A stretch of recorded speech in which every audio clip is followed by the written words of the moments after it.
What's up? Hello, hello, hello. Hey, is my background too bad? You know what I got going on over there. What? You know what it is? It's right over there. Oh, Yeah. it's really dark back there. So It's like a 6-hour project, 6-hour air carve. So, what's up, everybody? How are you guys doing? Busy week here in the shack, like really, really busy. I know some of y'all were out Friday at the event, and I really enjoyed it. So that's why those of you that were there got to make the thumbnail of tonight's show because I think that's pretty awesome. So yeah. So what's that you showing off right there over your shoulder, Steve? I just happened to notice that you had strategically parked a car right there behind you. So what you got going on over there? Pause that. Well, yeah, no. Got a surprise from our friends at X Tool this week. I mean, they reached out to me not that long ago and said, "Hey, we've got one of these reserved for you. Do you want it?" And so I was really shocked because we've been not hearing a lot from them lately. I mean, kind of telling them no on their marketing stuff, but yeah, had a freight truck show up Thursday. They could have come Wednesday, but I couldn't sit around home waiting for them all day Wednesday. Thursday, I was more open. So they came, and of course, I don't have street access from my shop. It's off the alleyway. And so that's always fun getting anything that comes in on a pallet back here, which is why I have a 5x8 open frame trailer. So yeah. He was kind enough I was able to back up to his lift gate. We were able to get his gate right down onto the trailer. He wheeled it right on there. And then I had to schlep it off myself because, I don't have a forklift. Yeah. But, so yeah, I've got the X-Tool P3 in the shop, and I've only briefly used it. I've been getting caught up on a few other things. And I will say it is nice. I mean, X-Tool does things nicely. We've said it before. They're like the Apple of lasers. And so I'm just kind of playing around with it. I did do a couple of quick tests with it.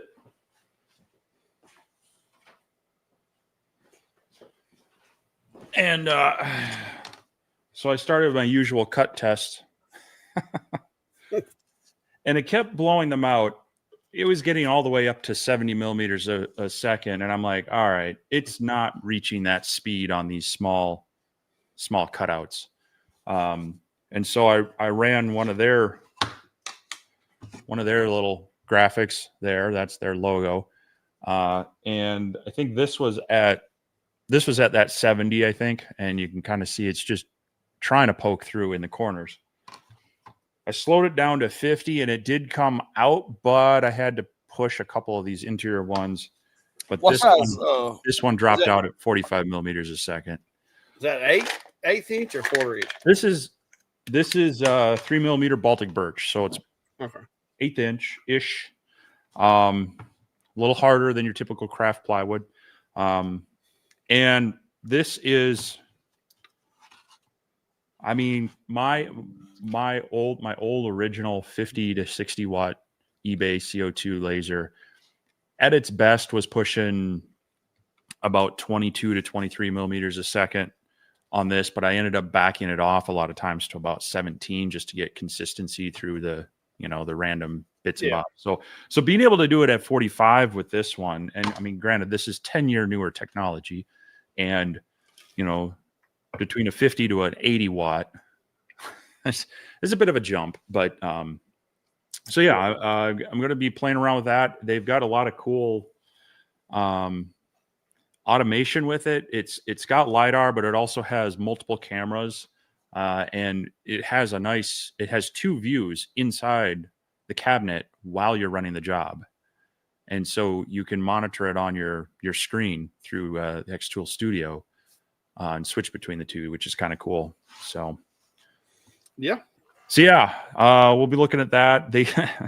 And the one thing I I don't know. We'll see if this changes my mind. They sent the conveyor set up for it.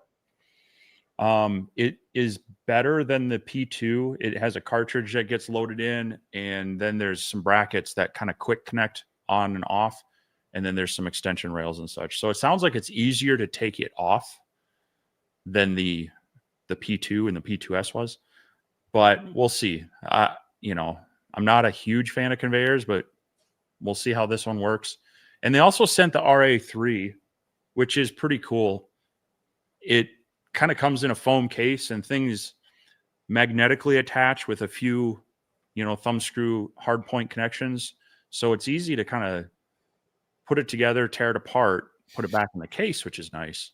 Now, how well it works, how well it aligns, we'll see.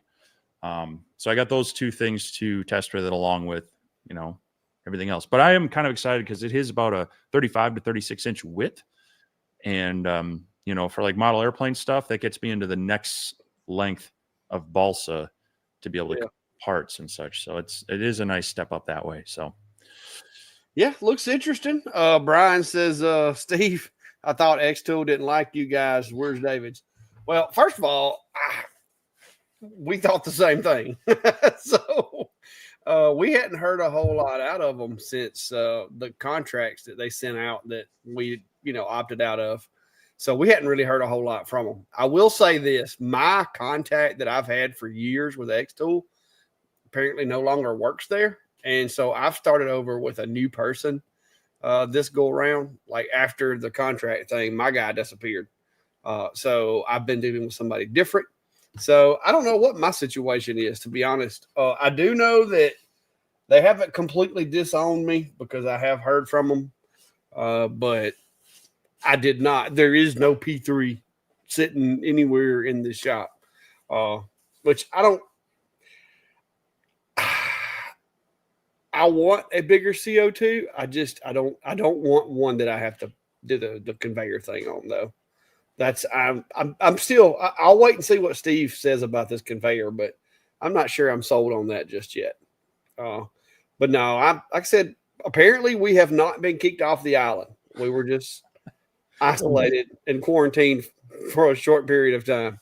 So maybe it was just your guy that got kicked off the island, because my person never sent me a contract, but they didn't offer me anything most of the year. But they've been focusing so hard on these larger industrial things, and even this one, it's kind of getting up there in price out of your typical hobbyist, small business. Sure, it's around you kind of got to be on a business $7,000 on that one. So but it's not the $10,000+ machines like that apparel printer and the metalworking machine. It's a little more obtainable, and it is a substantial jump up over the P2 as far as in working area and power and capabilities so far. So we'll see. Yeah, I'm curious to see after this is shiny and it's got a cool LED screen and all that stuff wears off, how it actually works in the shop. They did send the cart width as well. Yeah, for a 250-pound machine, makes it fairly easy to move around. Yeah. So, and then it has the IF2, their little in-fan or inline fan deal that Bluetooth connects to it. So yeah, so you added a little ballast to the bottom of it there. Well, they do give you extra clips so that you can put like a board there. And yeah, I've been needing to shuffle some things around. I've been trying to make room for this now, with trying to get rid of one of my other equipment rack kind of things. So yeah, we'll see it. We'll see how it pans out. I'll be doing some work with it, testing out the various features and I'm going to have to figure out something big. So it might be, some fun large scale Christmas projects to try out that conveyor, and see maybe they'll sell me on them if it works well. But yeah, the fact that it's easy to take on and off makes me feel better about it, but we'll see. Yeah. Philip, I haven't heard from anybody at Longer. on the UV printer. I don't know why, but I'm not really, even like with the UFI and all these other printers, they sent them to some of the like folks that didn't have anything to do with the UV printers, but I haven't heard from anybody on them. I don't know. Like I said, maybe my flavor's not for everyone, which is fine. It keeps me from getting too busy right now. So, yeah, Tony, some of the stuff that they're coming out with is getting more expensive. I don't know that they're quite up there with Epilogue yet, because that machine would be what, $30,000 if it had an Epilogue sticker on it. Well, it'd be 5 figures at least. Yeah, because like I know when I was pricing one for my buddy Tim, I think it was 24,000 is what they wanted to get just to get into the Epilogue market. But it is an expensive machine compared to, say, open frame gantry machines and stuff. So it is like Steve said, it's more the prosumer business purchase in my opinion. But you know, there are some of us that are kind of on that line to where I'm not willing to go buy, you know, a $25,000-$30,000 machine, but you know, maybe that one. So they're still attainable. It's more attainable to me than that. What is it? That Metal Fab, whatever.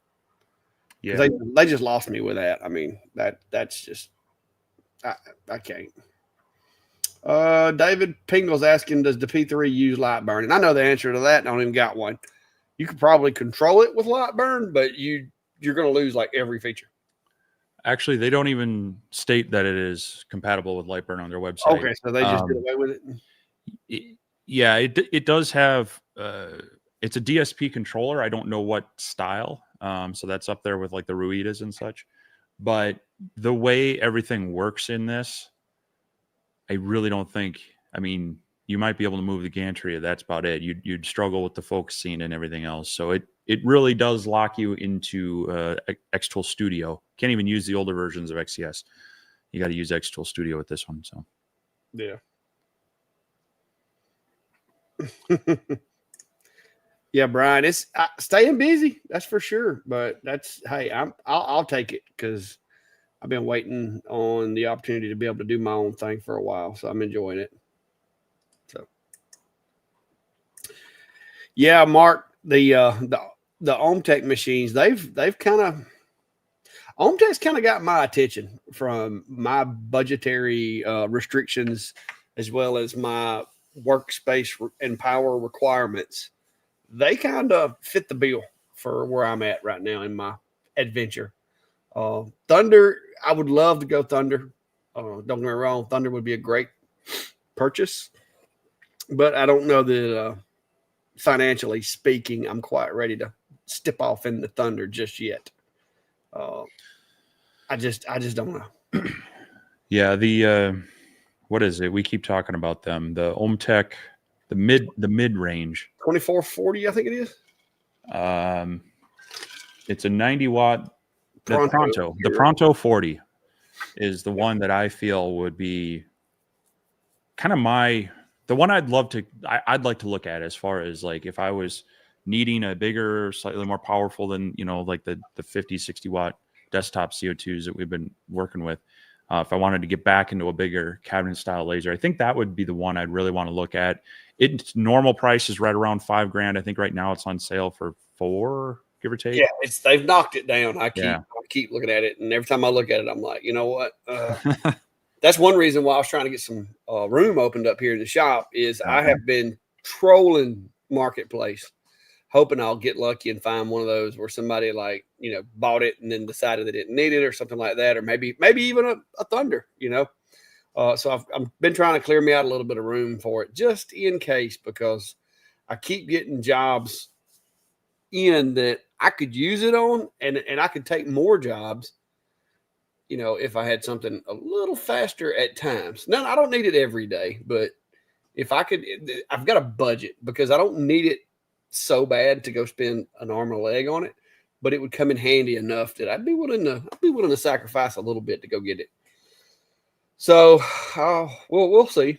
Right now, I am in the process of updating my OMTech Polar because after the other day doing those pins, I realized that I really wished my OMTech Polar had a red dot pointer. And I got to looking around, and I have found one that is an aftermarket add-on that is made by, just a guy in his little side hustle shop that looks really, really promising. And so I've ordered it, and it says it's shipped. I don't know if that means he's printed a sticker and put on it or what. But I did email him. He's a small business guy, just like us. And I basically was like, hey, I really want this thing. And so I got it, and I'm gonna do a video using it and all that stuff. He's not giving me an affiliate commission or anything. I wanted it for my machine. He did give me a little bit of a discount on the purchase, which I was happy about. That saved me, $15-20. But I've got it coming, and I'm gonna be installing it on the Polar Plus, and that'll give me a red dot on it to use for when I'm doing tumblers and stuff like that for framing. So does it go? Is it like a beam combiner style that goes through the lenses? Yeah, it mounts on the left side of the gantry. The Polar Plus, the tube is in the gantry. Yep. So on the left side where the window is for the exit for the beam, where it goes to the nozzle. Oh, so it's not through all the mirrors, but the No, last. It's between it would be mirror 2 and 3. Sure. Yep. Yeah. So the left side of the cabinet to the gantry, it goes right there. It mounts on the lip of the frame of the gantry and sits right in line where it shoots out across there. And I watched the install video, watched them running it. I like the way it looks. So we're going to try it and see.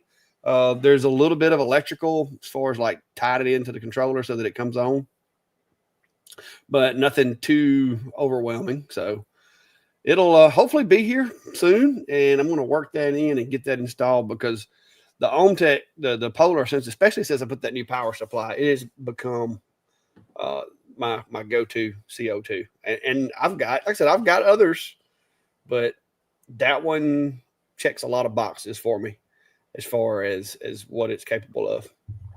And so that's one reason why I'm leaning towards later on, maybe trying to get, a bigger OMTech, because I'm really digging it.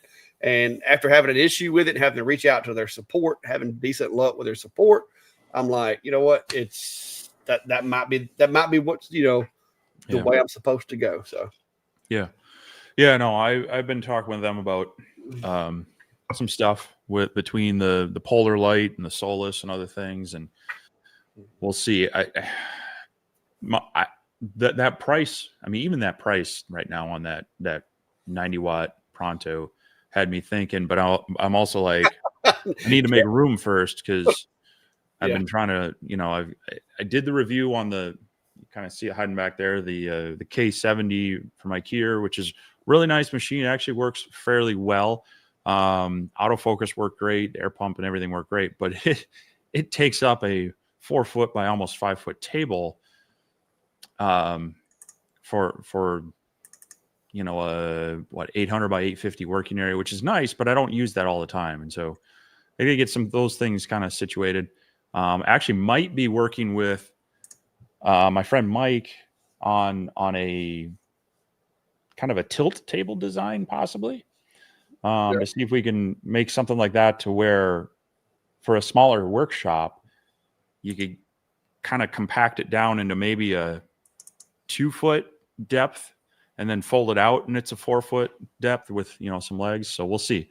I've got him thinking on that as well. And maybe we'll figure that out for some of these larger lasers that can be mounted, at least diodes. That's not something I would do with a CO2. It's just too much weight and too many other things that are going on with that. But yeah, it's like we always say, excuse me, it's nice to have it. If you've got the room, it's nice to go bigger, because there's always that time you wish you had it. Oh yeah. All right. So I'm trying to get a picture finished here. All right. So ones of you that may or may not have known, we had our Had our meet and greet this past week, and it was awesome. I had a good time. Got to meet a lot of you guys that I'd never met, and got to meet a few folks that I had met before. Had a blast. As you can see, lots of orange shirts at the event the other day. We did get rid of a bunch of machines. 6 lucky individuals in that crowd right there left with a machine they didn't have when they showed up, and a few little giveaways, little takeaway projects and stuff as well that were on the table that I took with me as more or less as decorations, because you know how it is. You wind up with all those little test projects laying around that you didn't make to sell or anything. So I had a few of those that were taken and given away. And also, if anybody was there and lost a set of earbuds, or at least one earbud and a charger, send me an email, because there was a earbud. It's not an Apple, whatever you want to call it, but similar to the Apple buds that was found and turned in. And I've got it, and I'll mail it to you if you can identify it. So if you lost one while you were there, let me know. Shoot me an email, and we'll get it out to you. It's in the house. I didn't bring it with me. But yeah, so it was a fun time. I actually felt pretty good about it. I'm gonna be honest with you. My little old channel, there were several channels there that have quite the following, and we represented well. So I want to say thanks to you guys. It was fun. I had lost my voice from talking to everybody all day long, but it was a great time. We actually met up the night before and went and got something to eat at Neighborhood Grill. Several folks got to find out what a hot hamburger is. Unfortunately, the restaurant that I chose that was open at that time of the night did not have chicken livers. So they missed out on the chicken livers. But maybe next time we can do it. And everybody's hitting me up saying whenever I come to see you up there in Minnesota, that means you got to have a meet and greet somewhere. So I don't know how big your shop is, but when we get ready to come up that way, we're gonna have to get with somebody that has a space big enough so we can meet up. Well, we'll see. I mean, I can pack a few people in here, but parking is going to be the biggest issue. I mean, well, hey, I'm gonna go. I'm telling you, I was proud. We represented at the meet and greet the other day. It was like a sea of orange. It was awesome. So surprised you didn't have county sheriff going. We had some inmates escaped. No. It was fun. Yeah, no, it'd be fun to do a meetup up here at some point too. This time of year it gets a little tricky because never know how the weather's going to be, but we'll keep that in mind. I mean, I can definitely source a location around here to do something. And who knows? I mean, possibly I could even rent some space at the community college and maybe even bring some machines to work with or something. But we'll see. That's what me and Brandon were talking about. Surely a man with your connections can come up with something. So, but yeah, no, that would definitely be fun, and glad it worked well down there. Glad some people were able to go home with some fun new equipment to get some use. So yeah, be excited to see what comes with it. I think there was one question on the P3 we missed. It was whether it has a chiller, and it does have a compressor style chiller built into it. Doesn't hold a whole lot of water compared to your external ones. So we'll see. I mean, I think the chiller itself holds roughly 1.2 liters, give or take. And then of course there's the piping and the tube that stores some as well, which is a little bit less than say my 5200 on others. So we'll see as it gets, into the warmer months, if that's an issue or not, but it does have an active chiller in it. And it does have the red dot alignment beams for the mirrors, which is super slick.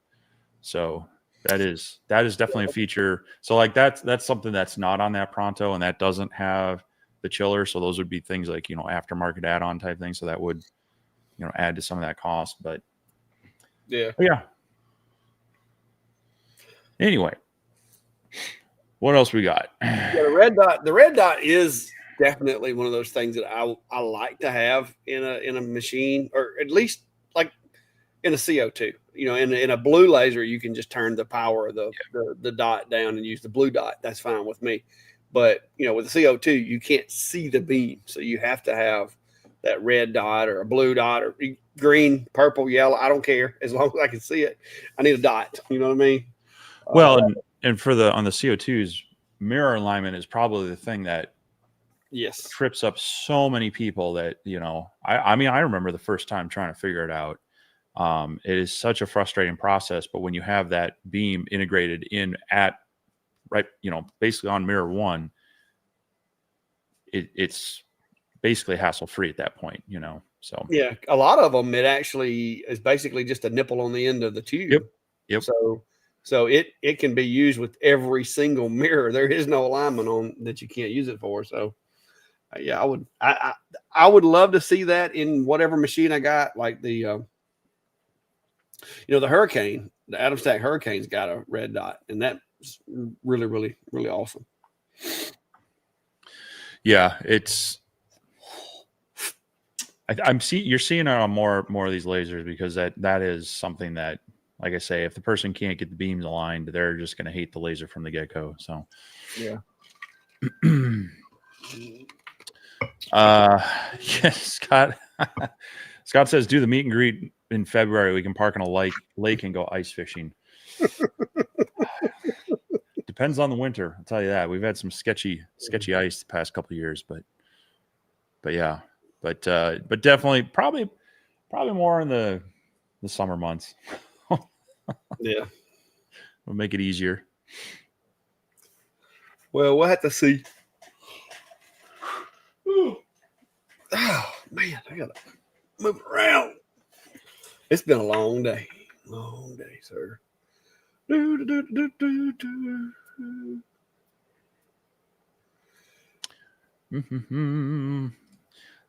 Santa's laser engraving. Still looking at 3D printers as possible add to the shop. I see filament printers and saw resin the other day. Is filament replacing, or do the two have different uses?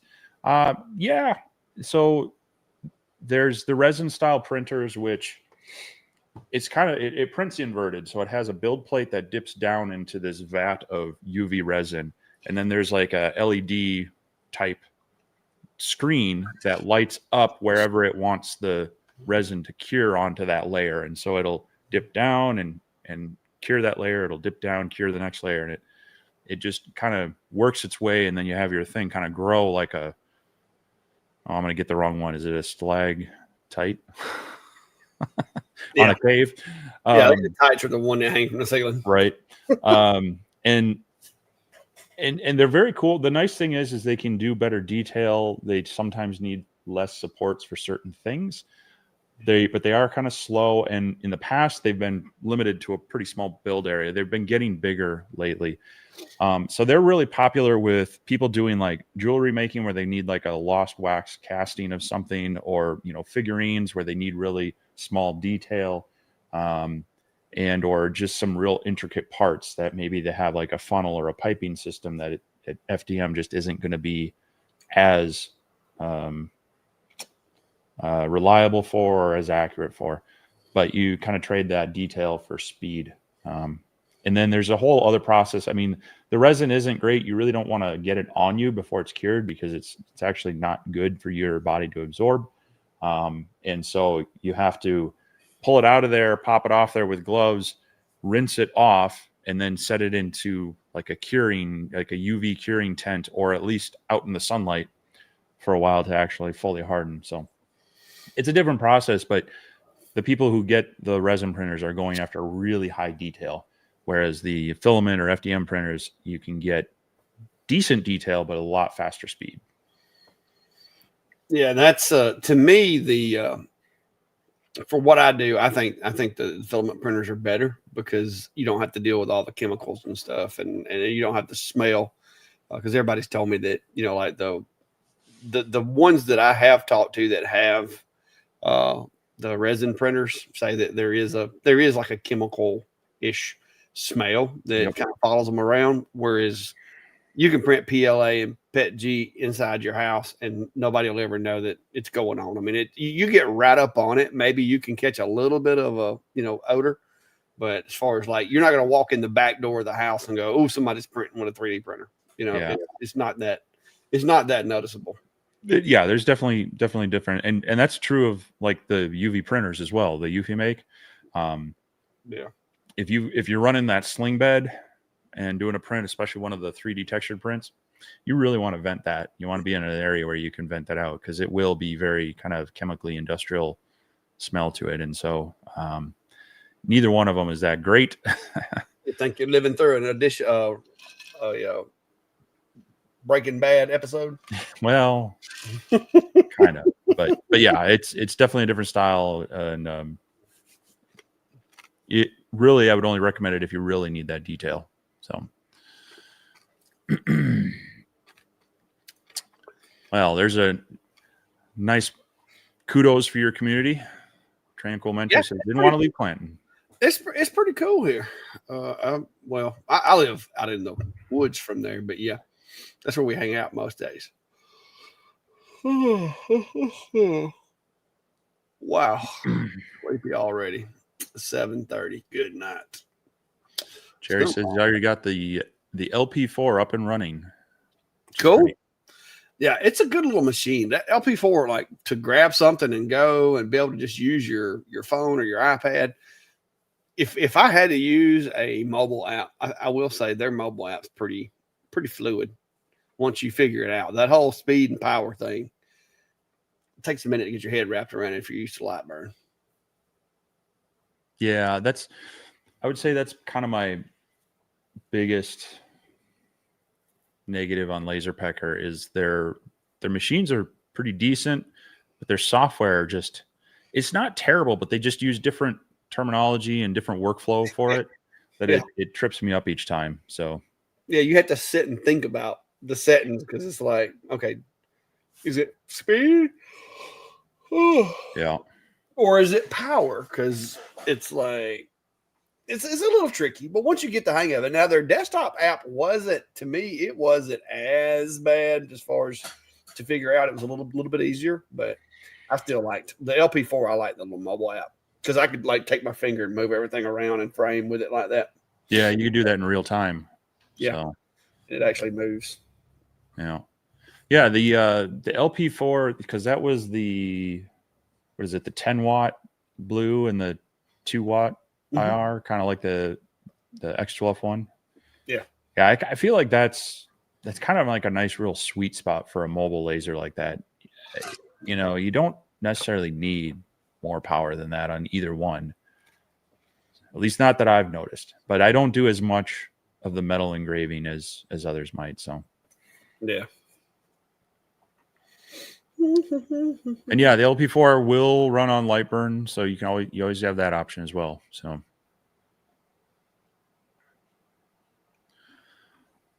a lot of people excited. They said it was a good crowd, had fun. Yeah. So yeah, I'm trying to catch up.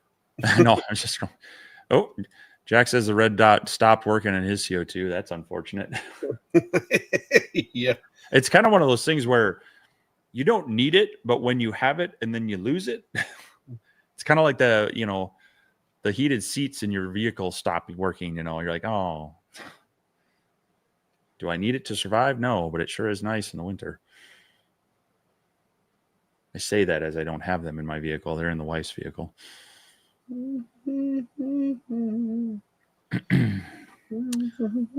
Let's see here. Brian's asking, David and Steve, thoughts on the 549 P1S combo starting on the 28th? It's a good deal. Yeah, it's a good deal. And I haven't played enough with it, but I did add that Sunlu heater, the AMS heater, to mine. I did have one filament break off in the tubes, and now I kind of see what everybody says about the hassle, like the redesign where they made those tubes accessible without having to take the base out. So that's definitely a reason to maybe look at the the AMS Pro, but for $550 on that one, that's really nice. I did also print a riser for the plate and the AMS because otherwise you got to keep that door open when printing certain filaments and such. But yeah, I'm liking that printer, although the new one with the better camera and better airflow and other things. There again, do you need it? No. But there's some of the niceties that would, I'll have to see what the price difference is there. But no, I'm really enjoying the P1S. But that being said, the A1 is still, if you're just printing PETG and PLA, there's really no reason to get the enclosed one. And that's a really nice printer. I did finally print the top mount for the AMS for mine. So getting that going this weekend.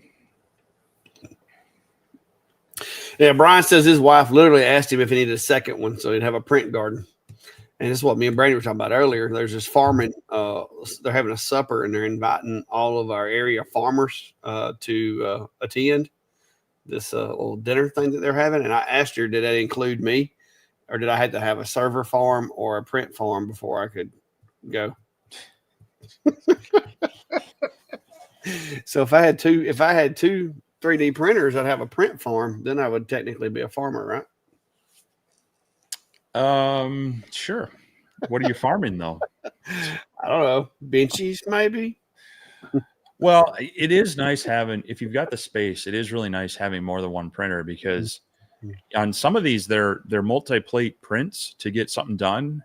And, it's like when I was printing out the riser or even the AMS bracket, I was able to have two printers working at it to cut that time in half. So there've just been some complex prints that, you're waiting on one and then you got to start the other side. So yeah, once you, again, do you need it? No, but if you've got the space, the time, the money, 2 is a garden, 3 is a farm. Okay.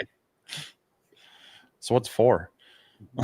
Is that a conglomerate? Blessed, I do have a laser farm. Yeah, you do. You definitely do. Let's see. Oh, there's this one. Oh, yep. I think we clicked the same one. Stacy's asking, what was your honest opinion of the OMTech Solus comparable to the F1 Ultra? So yeah, I have the OMTech Solus.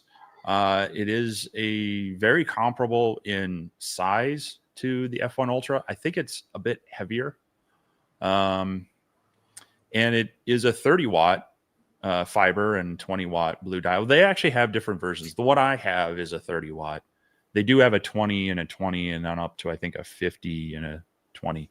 But I would say it's very comparable to the F1. They have their own software for it. What do they call that? It's OMTech Studio or probably. They're all calling them something Studio now. Yeah, and the software is very similar to the ComMarker because they both are like a BSL source laser for the controller, and so the software works pretty well. The only thing I've reached out to OMTech on this, and I'm waiting to get the accurate stuff back, is it has a camera which is pretty decent, and I was able to get that set up in Lightburn and calibrated using the typical grid pattern and such. But their software, I'm still trying to get that to calibrate the camera correctly. So I haven't been able to use some of their, like their batching features to see how well it does that. Not that I don't think the F1 Ultra does that very well. I've yet to see a laser that I trust the camera enough to reliably do that. But no, I would put it, the fact that it works very well with Lightburn. The only caveat in Lightburn is switching between the fiber and the blue diode laser. You actually have to go into like the laser settings and change the laser type. So you can't set up a job to say layer 1 do this with the blue laser and layer 2 do this with the IR, the fiber laser. At least yet. Maybe they'll add some macros or something in for that, but it's kind of a manual software switch that you have to do. So could you just create 2 profiles, one for a blue and then one for a fiber, and then just switch the profile? Would that work? I tried to do that, and for some reason I want to say it didn't quite work, but I may not have, I might not have hit apply, or I might have clicked on the wrong things. But that was kind of my idea, is just to set up 2 different device profiles, 2 different machines, and be able to switch between them. But it would be nice if that was just a little more seamless within Lightburn. Now in their software, it works great. You just tell it what layer, here's the settings, use this source, and it'll switch between the 2. So I do. I mean, it's still on the bench here, and I do want to do a little bit more with it. I'm just waiting for OMTech to get back to me with that the camera calibration stuff. But yeah, as far as capabilities and whatnot, it works great. I think what you're giving up is Xtools software is really nice, and it works very well. It's a little bit easier to use than Lightburn for some people, and it's a little easier to get started with the lasers if you're completely new to them. I think that's where you might, if you're completely new to them, that would be a benefit on the Xtool side. Yeah.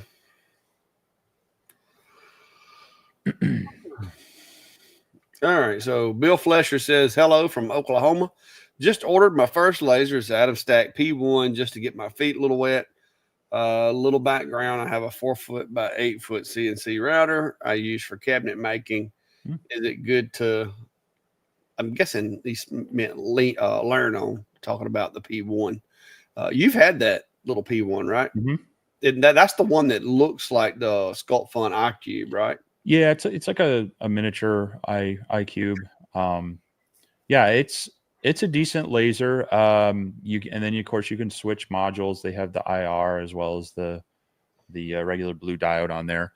It doesn't have an air assist option, so as far as cutting, it's probably not. It's going to be kind of limited.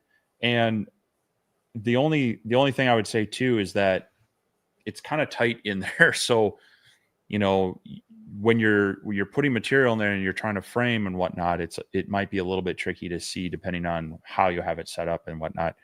And there's no camera option on it either. But as far as does it function like your typical diode laser, just on a smaller format? Yeah, it works well. You can do a lot of fun engravings with it, from wood, slate tile. You can do the painted ceramic tile engraving type things.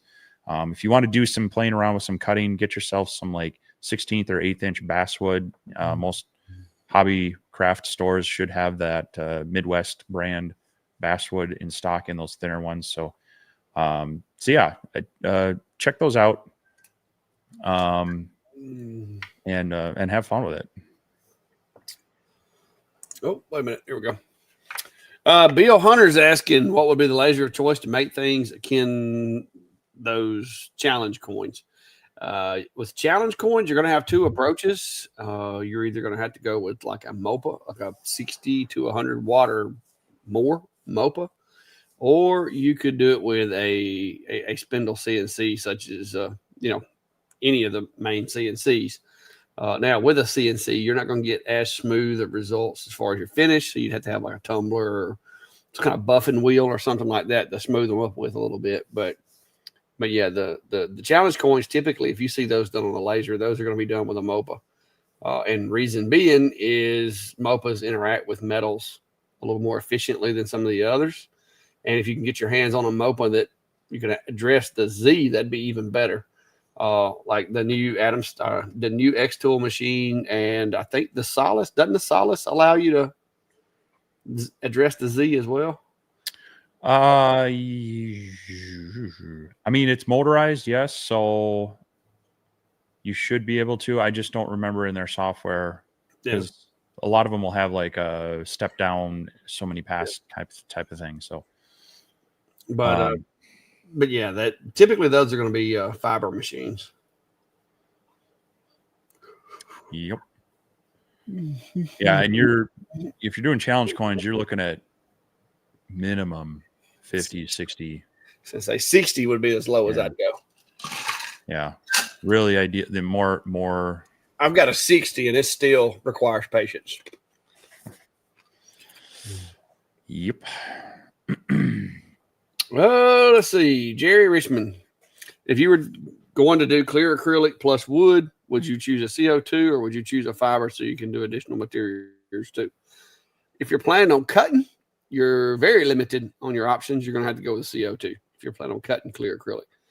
Marking clear acrylic can be done with a fiber or a blue diode, but you're going to have some type of layer of interaction, whether it be paint, Sharpie, something.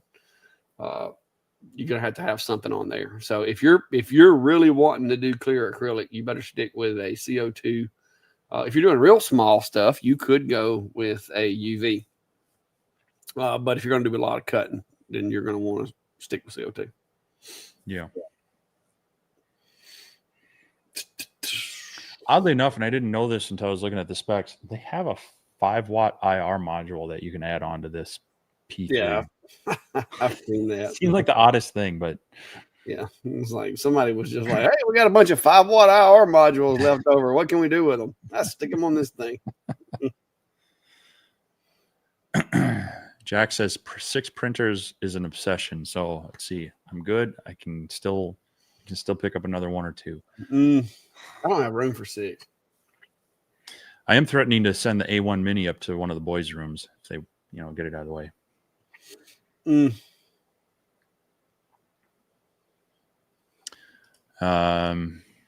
Big Mike says, you started with a P1S but added an A1. I feel like the A1 handles poop better on multicolor prints. That is true. The P1S it goes out the back and has a little bit of a chute before it even gets to the whatever poop chute you print. Whereas the A1, you can I've printed a couple of them that it just knocks it right out and just drops off. It does tend to handle. I would agree with that. If you're doing multicolor, it handles it much better. Yeah. Jack says Z is not critical for coins. It's not critical, but it makes things go a lot faster when you can keep that beam in focus.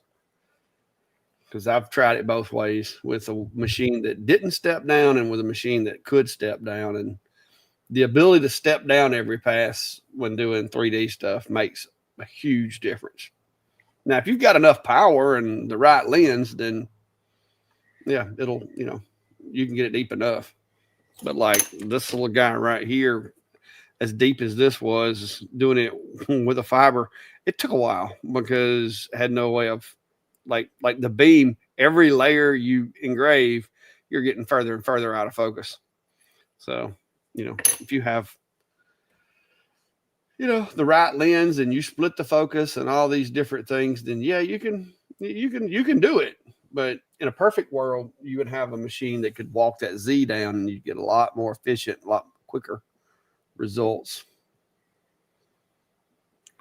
Yep. Santa's Laser Engraver is talking more about 3D printers and mentioning my review in the Flash Forge, but that Bamboo might win out. They're both really decent machines. I think a beginner with either one would have some luck. I think the edge would probably go to Bamboo.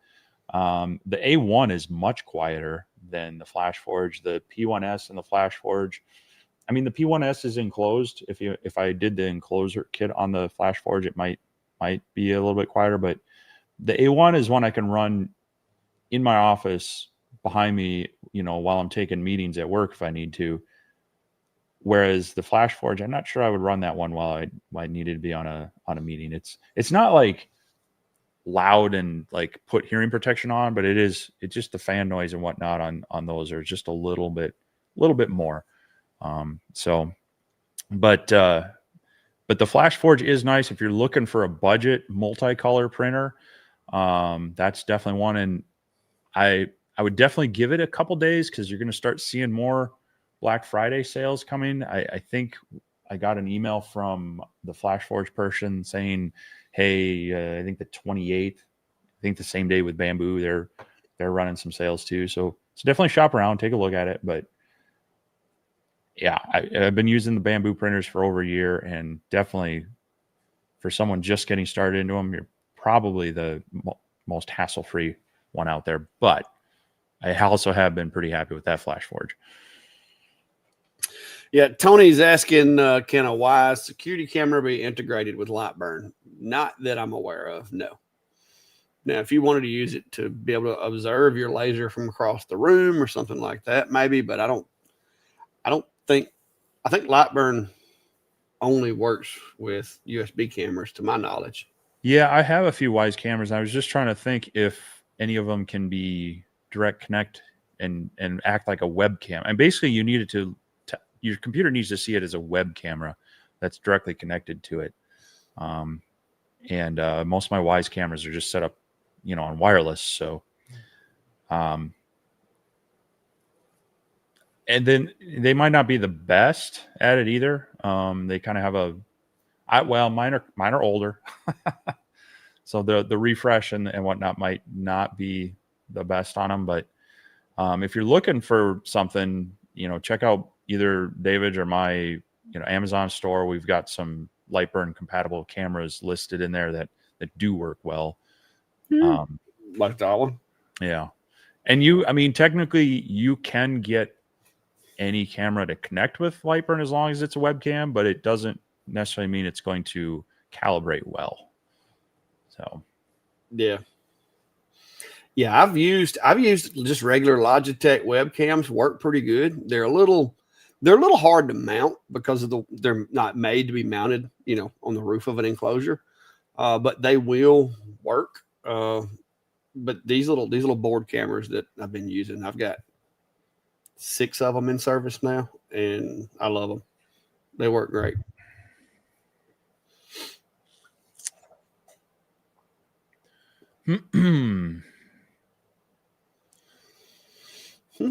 Yeah. Dave Groves commenting, have you seen Sam Craft's wall of printers? Yeah, he's got multiple walls. He's got like a whole corner and then another row. But he's really dug in deep on those various jigs and such. I did a video with some of them, and actually I'll probably be doing more with them as we work through some of these other fibers and whatnot. So he definitely has gotten good use out of them, set them up as a print farm. And that's the thing too, is a lot of maker spaces, libraries, or even print on demand through the internet. I mean, if you don't want to deal with it, but you need an occasional 3D printed part, there are ways to get it from people who, operate these businesses. So, but that being said, for a few $100s, if you've got the time and the space and the money for that, they are kind of fun to play around with. And you don't even need to know 3D modeling. You can find a lot of very useful things and a lot of useless tchotchkes to print out.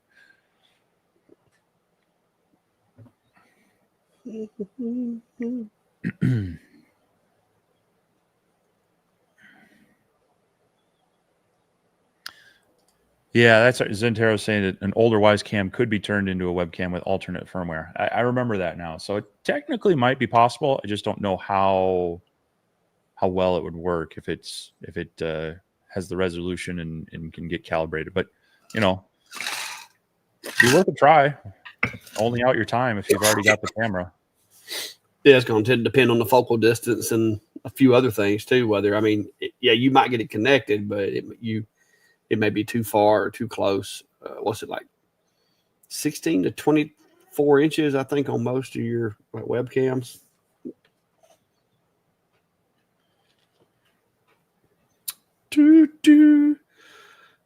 Yeah, Norbert's in the comments, it looks like. Norbert's saying is the older ones, like V2 and such, but not the newer ones. Yeah, mine are V2 and older. I haven't bought any new ones in a while. But for a budget, if you just want to have a budget Wi-Fi camera that you can drop in your shop or garage or wherever, they're a cheap way to do it.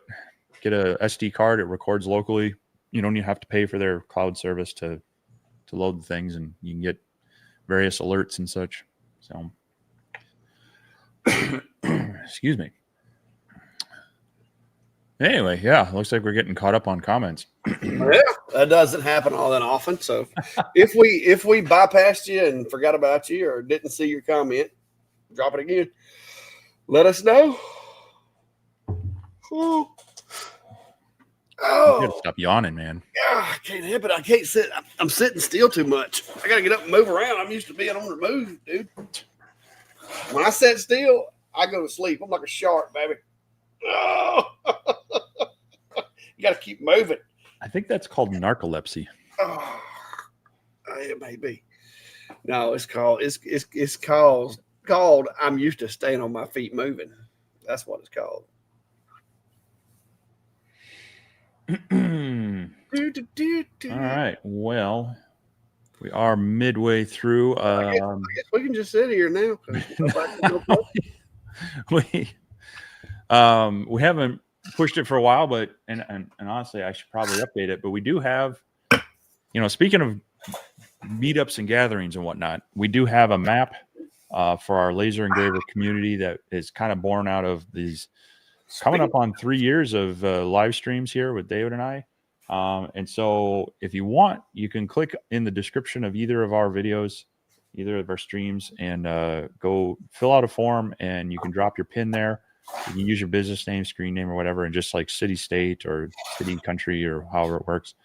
And we put those together on the digital map, and you can see who's near you. But also, if we're traveling somewhere, if there's enough people in the area, we might try to do a meetup and such. So definitely check that out, as well as our Facebook group. The Laser Engraver community is out there too, where we encourage people to share some things, or if you've got a question that requires more photos or video, that's a good way to share with it. But also just to kind of get inspired or ask questions there when it's not during this live stream. So go ahead and talk about your map. Yeah, this is from the meet and greet the other day. So this is kind of where everyone that stopped by and spoke to me and talked to me. Well, I'll say everyone. A lot of them chose to put a dot on the map. There were several that their dot was already kind of taken. But yeah, this was the best I could come up with the morning of the event. I do plan on taking the map and doing a little work to it, maybe adding some engravings to it, and keeping it here in the shop, hanging on the wall somewhere, so that in the future we can have a record of each meet and greet. So this is going to kind of be a theme now. Every time I do one, I want to burn me a map to a piece of plywood and have people put their dot, and then I'll put it on the wall. And as we do them, we'll just continue to add to them there. So cool. This one's gonna be the 2025 shop clean out. May made it. Craft Acropolis, whatever, Chilton County meet and greet. So yeah, Chris, if you make it over here, I will add another map, like another page. Not to scale. Or either I'll just put an arrow and be like 6,000 miles this way, dot. Yeah.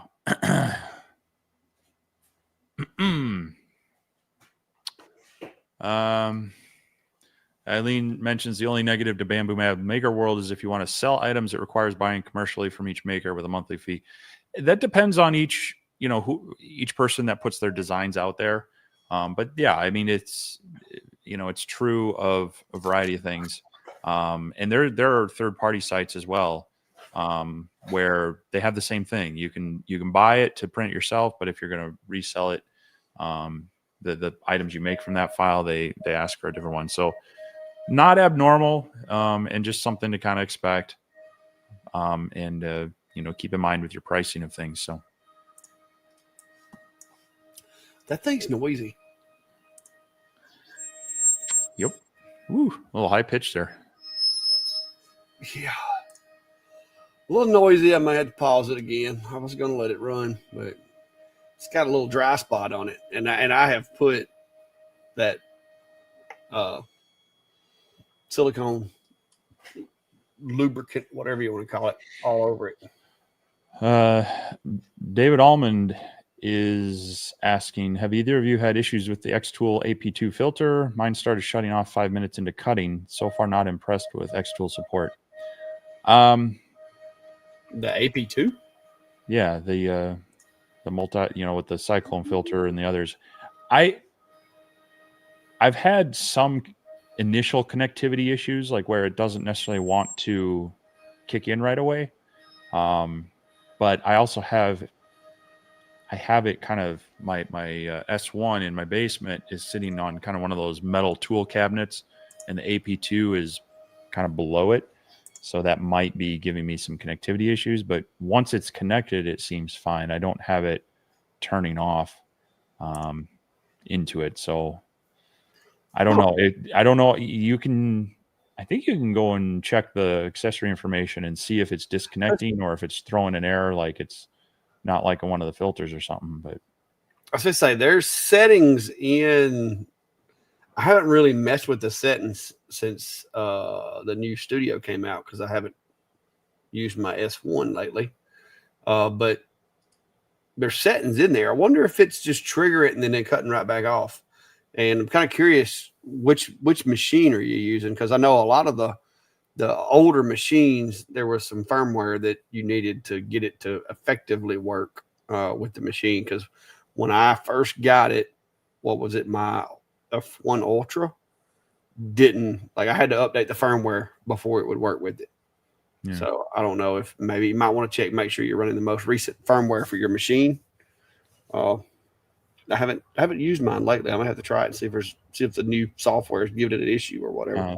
So you're saying he's using it manually as he has a P2 33 watt, so it must be the ASMR. Yeah, if it's in manual mode, then because I've turned mine on manually and I haven't had it shut down. I would wonder, you might want to, boy, I don't know how you would check that though. Yeah, I was gonna say, if you're not using the software, those buttons now, I think there is a way that you can set it to where it stays on. Has it got a timer on it? I don't remember. I don't know that it does just from the buttons. Mine's sitting right there beside me, but because yeah, if you don't have it connected to an X-Tool laser, you can't get any the warnings from it. So, I don't know. I mean, are the filters? Is it new? Have the filters been used quite a bit?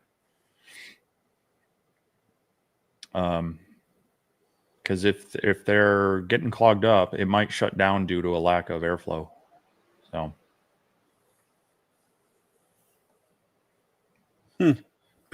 Yeah, Medic. I know the original AP2 won't keep up with the P3. They have their AP2 Max or whatever. Is that the one do you actually have the Pro version that's meant for the P3 and it's not keeping up with it? Because that'd be unfortunate. I've had really good luck with the original AP2 on the S1. I've been running it for a good year down in the basement. I should do a follow-up on that. But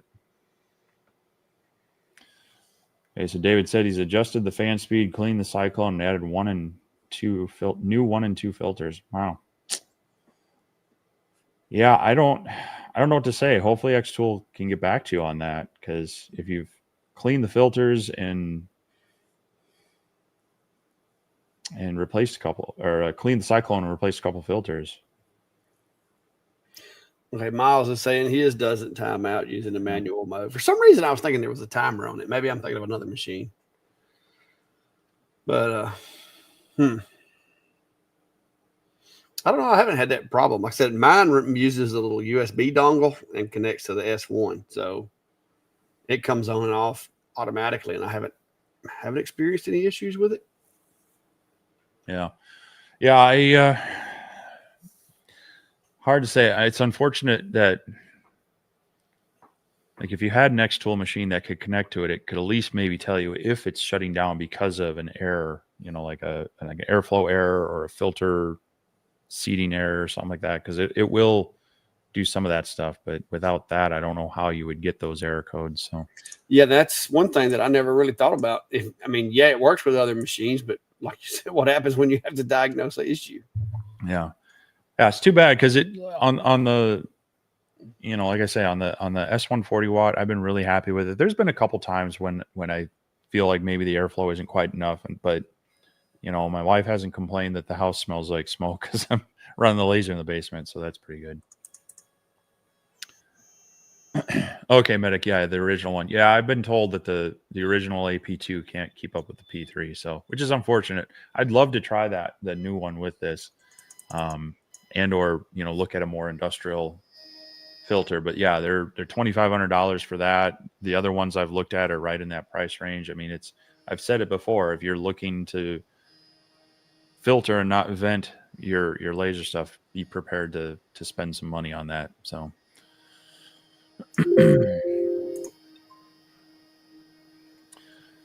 yeah, I love mine too when it works. So hopefully they'll figure that out. So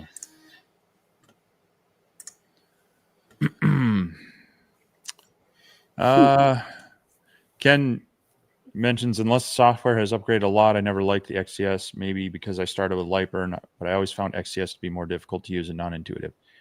I think that's common among people who have used Lightburn because it is so developed. There's so many tools in it. And XCS, they try to find the balance of having a variety of tools, but keeping it beginner friendly. And I think I had that conversation with someone recently of like, intuitive is kind of dependent on your experience. Sometimes, it's like for me, switching CAD programs is a struggle because I'm used to the hotkeys and, the shortcuts and the windows and the menus and everything in my other software, that it feels like I'm just hunting and searching for things and until you really get used to the new software. But I don't disagree with you. I do like Lightburn a lot. A lot of times I'll design in there and import into XCS if I need to. But I also force myself to use it and just to kind of make sure it's not my old dog new tricks bias. Yeah.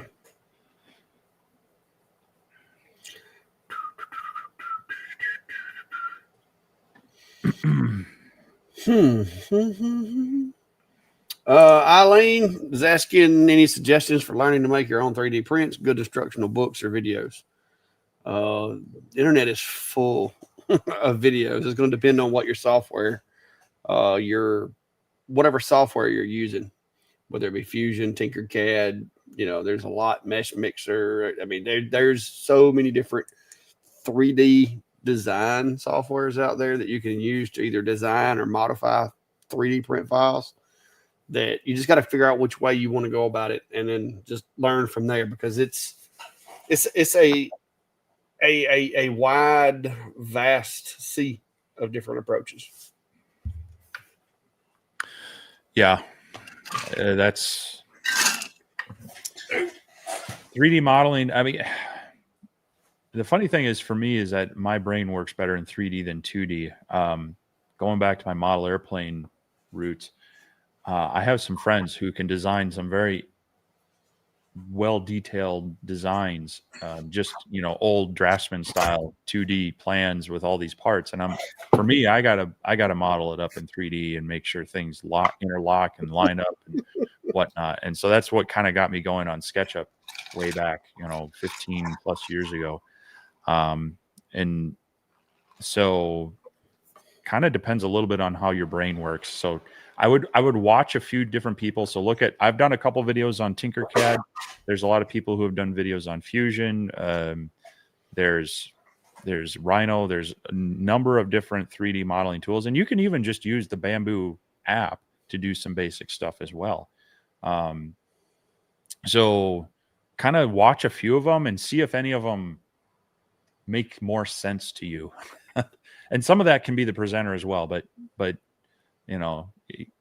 the wrong software can really frustrate you, but yet the right software, everything clicks and you can make things work. So Ryan, for some reason, every time I get one of those little things in the mail, they strike me. They won't let me be on the jury. Maybe they will now. No, they still won't. Like, they won't even take my wife and kids. So when they ask you, like, the first sheet, one of the questions is, do you know or are you related to anybody in law enforcement? And you say yes, the defense is going to automatically move to strike you from the jury. Well, now you're just giving tips. That's one of those things that, I mean, I've been put on jury duty twice. I've only had to go in once. Up here, they do it, and this is for the county. They you do a 2-month stint, and you got to call in and see when they need you. If your number is called and such. Yeah. Out of those 2 times, I've only had to go into the courthouse once, and then of course I had to fill out all the paperwork, and then they had their jurors and their alternates before they even got to me. So I didn't even get into the courtroom or see what's up. It would be an interesting experience to serve on a jury at some point, but man, that feels like a 2-month sentence where it's like I can't do anything. Because moment's notice, I might have to go to the courthouse the next day. Yeah. Yeah, I had matter of fact, me and my daughter both here recently got one. I just called them. I'm like, hey, and they're like, yeah, we'll just throw that away. You don't even need to show up. So yeah. Now, depending on the case, like I said, the prosecution may want you on the jury, but the defense is going to do what they can to get you off of it. Yeah. Well, let's see. A lot of talk about different programs. Yeah,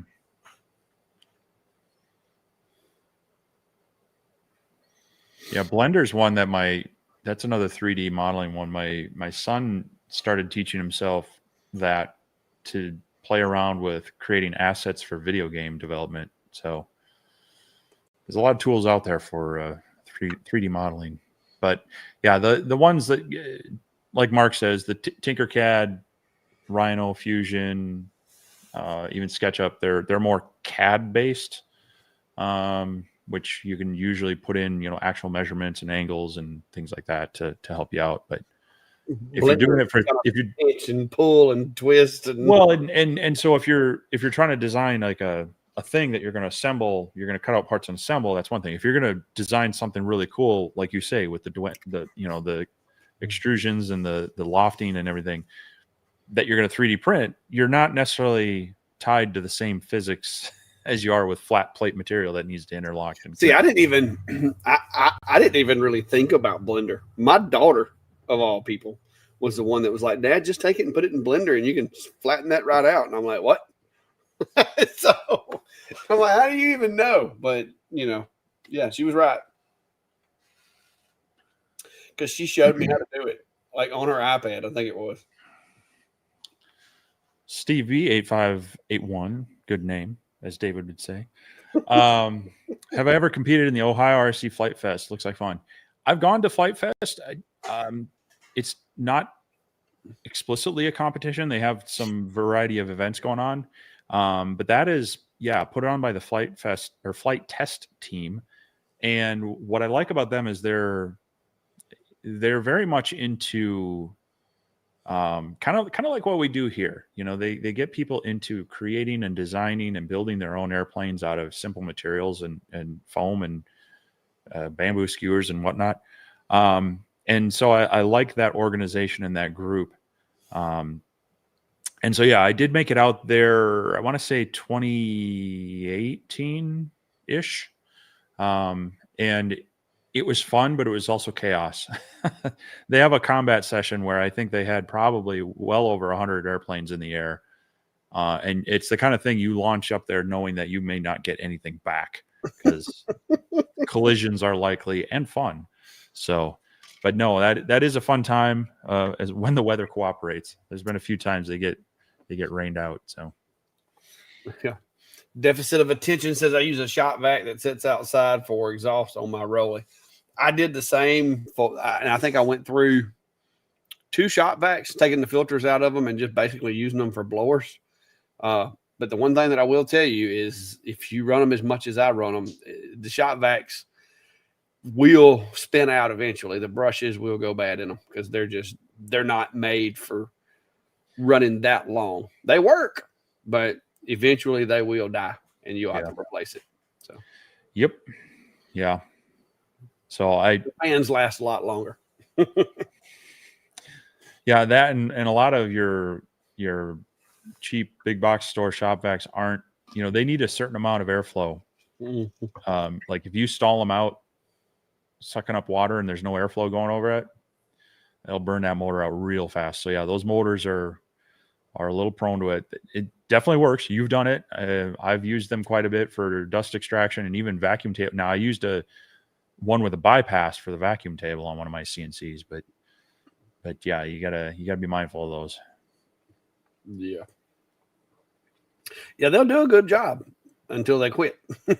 So, I went through I think I went through 2, I know, and then I replaced it with a fan.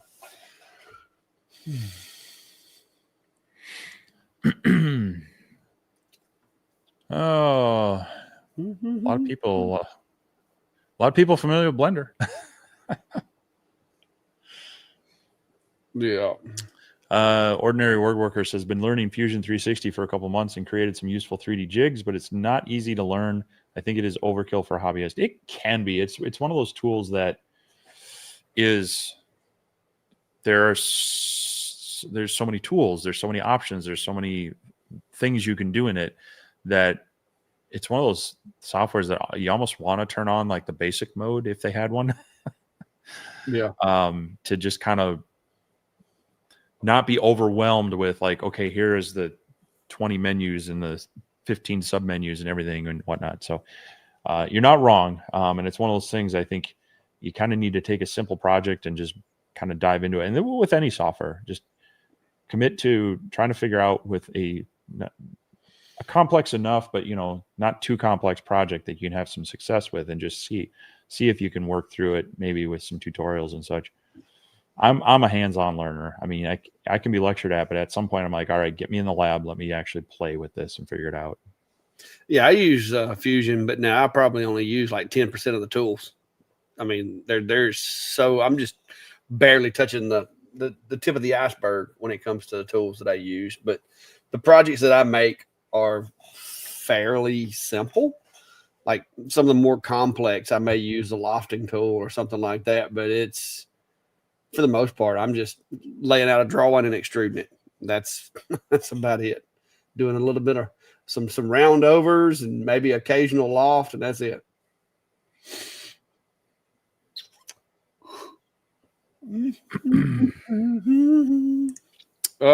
Kevin's asking, what do you clean soot off basswood with? I don't use a whole lot of basswood, but if I use wood at all, basically I'm going to touch it up with a sander and some 220 or 120, depending, and some compressed air if I need anything beyond that. But typically when I hit it with my sander, my little DeWalt sander vacuum will, like, it'll knock all that dust loose and it sucks it right out of there. Now, just for good measure, it's not a bad idea to hit it with some compressed air, but typically once I hit it with the sander, it's good to go.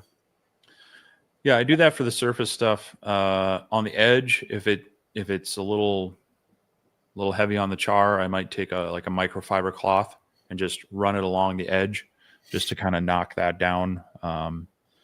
But yeah, usually for me, it's 180 to 220 grit sandpaper. Don't push into it, but just let it float over it to knock that stuff down, and then dust it off with some compressed air. Yeah. Raymond Riley is asking, I'm new to lasers and bought an Ohmtech Fiber Mopa 60 watt. I'm using Lightburn and have walked through a tutorial and not had good luck. What is a good resource for educating myself without spending a fortune? YouTube videos, if you can find the right ones. I know not everybody learns the same way. Not everybody teaches the same way. Some people will gloss over some details that are very critical to the operation, and others will drone on forever. I was doing that the other day. I was just trying to find a simple procedure, and it was like 5 minutes of legalese warning of this, that, and the other thing, and then like, okay, here's how you do it.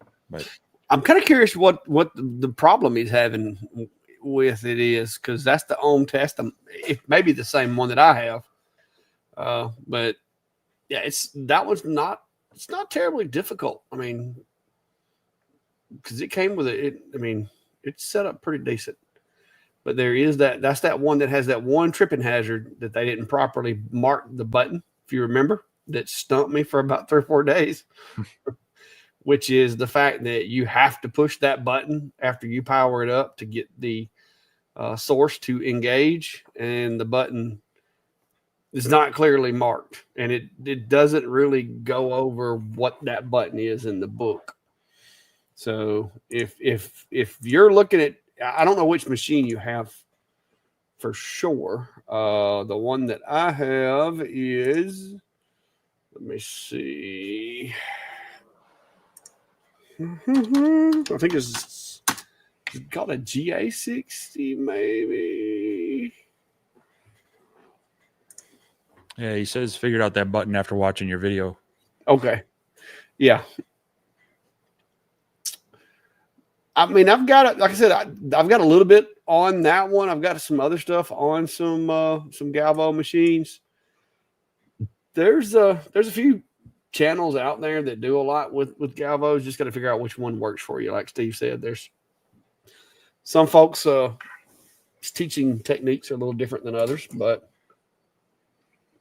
the biggest thing that I will say is speed and power aren't nearly as important on a MOPA as Q pulse and frequency.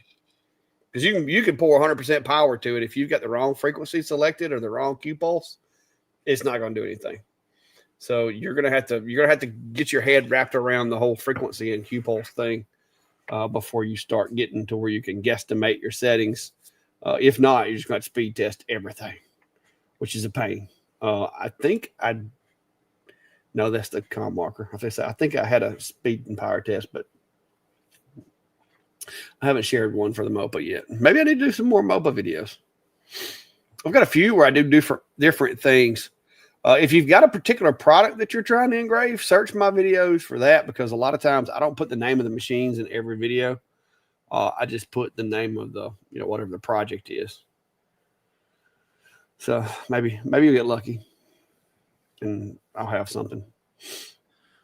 Yeah, sounds like you got another video to put out. Refresh it. Plenty of videos to put out. Yeah. I know.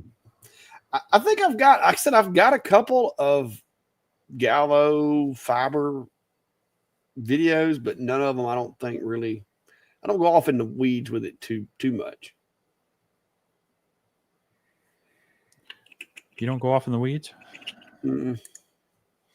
No, because I don't like to get too. Because I'm just, a lot of times when I'm talking about this stuff, heck, I'm just learning. You know what I mean? I don't want to get too complex and down into the nuts and bolts of it, because a lot of times I'm just learning and I haven't really used that technique over and over to say for sure that it's the right way or not. Let's see. Cody. Cody, say something. It was good. We waited on you to get there, Cody. Everybody waited to eat their lunch, waiting on Cody to get there. You never showed up, so we all went hungry that day. I think Cody needs to come to the Midwest meetup. Yeah. Hey, let's line it up, man.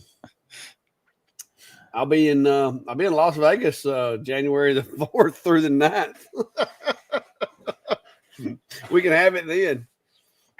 Yeah. That's not quite the Midwest. That's Southwest. Hey, it's West.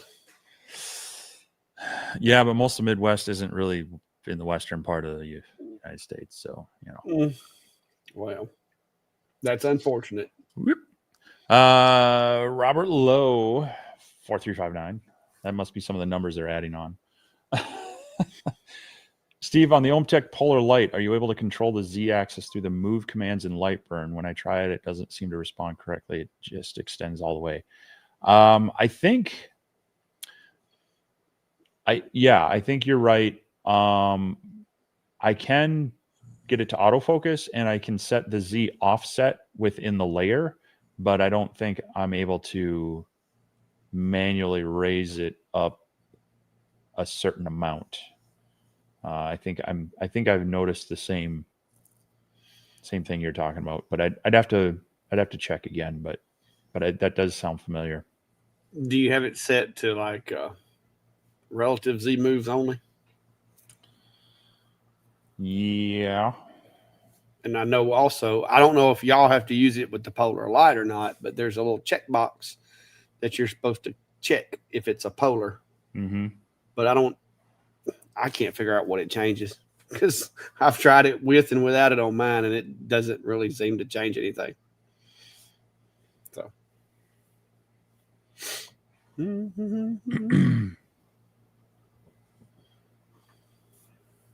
Yeah, Chris says sanding is a skill. I keep oversanding.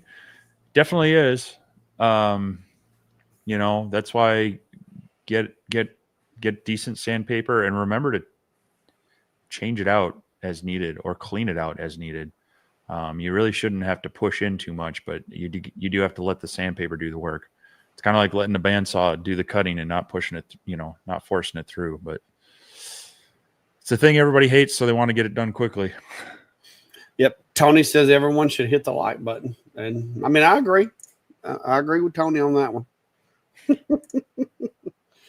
Steve says, Cody, your 1/8 downcut Genie bit is killer. And I would agree.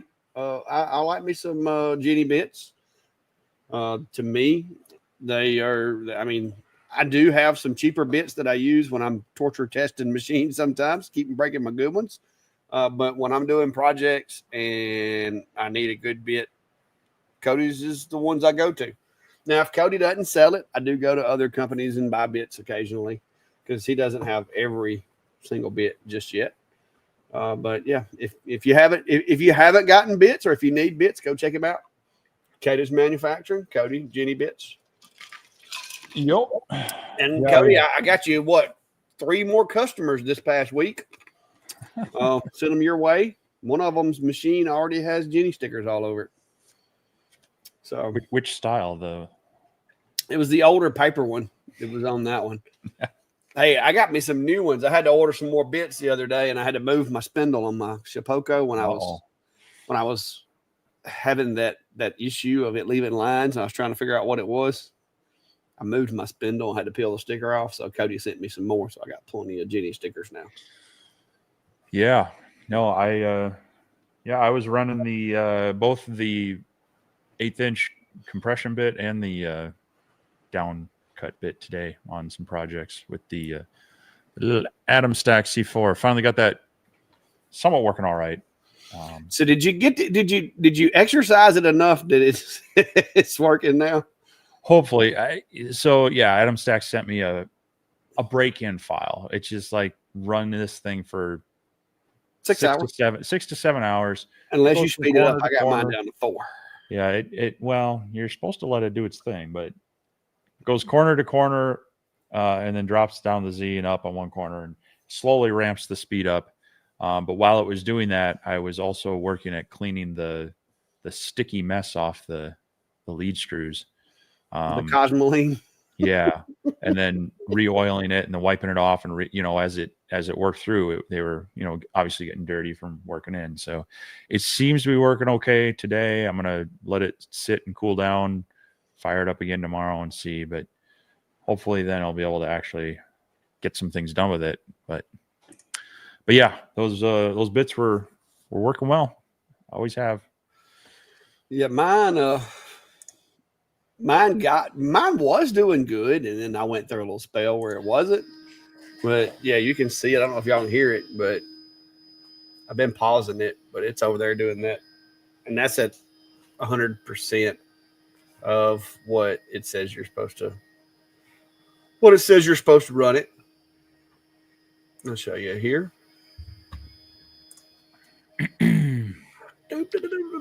Yeah, Mark, it's a good way to do it when you can. For sanding, you gotta basically mark the area that you're wanting to sand with the pencil. Just kind of put a squiggle across it, and as that disappears, stop, go to your next grid, mark it again, stop, go to basically rinse and repeat till you get to the grit and the surface quality you're looking for. So sanding is a frustrating thing that everybody rushes. Yeah. Now I didn't take the spindle off of mine because I was like, I'll try it and see. I started my own. Basically, I did a 30 millimeter deep outer perimeter profile cut, and I set it to do like 1/10 of a millimeter passes. I did that for the longest to get the X and the Y limbered up real good, and then I started running the one that they sent, and it hasn't hung up lately. But now, and I've been slowly like trying to hold the spindle just every now and then to see how it does, and it's doing better. Yeah. So, but I still think that this is something that they should fix it to where you don't have to do this as an end user. But that's just me. But Yeah, and I mean, we got some early machines. Maybe they'll clean up the manufacturing and not have that issue because, yeah, nothing worse than getting your machine and say, okay, now run this thing for a day. yeah, before you put it all the way together, run this. But, yeah, and I think a lot of the problem is whatever was on those lead screws. When they purchased them, it was probably already on them from the factory to keep them from rusting, if I was guessing. Probably, yeah. And they just cut them to length and put the machines together. But I think this is going to be something that they're going to have to take, and after they cut those lead screws, run them through a vat, hit them on a buffing wheel, something to get the stuff off of them, and then maybe dip them in some oil or something, and then put them out to reship. So, but yeah, it's this one. I've been spraying it down with some decent silicone lubricant from PB Blaster, and just letting it run. And man, it was dripping black stuff off of it the first little while, but now it's got to where it's just moving. So it's not bad. I'm hoping it fixes it. The machine is built like a tank. That's what surprised me about the fact that it was doing what it was doing. I'm like, this machine is built like a tank. So I think it'll do good if this problem resolves itself. Yeah.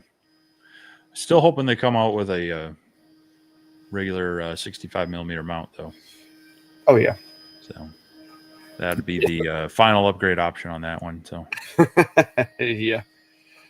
Stevie Massey says, I'm sure both of you have said this before, but how long have you been doing lasering? Steve started before I did, and I don't know exactly when it was. I haven't been doing it that long. I just do a lot of it.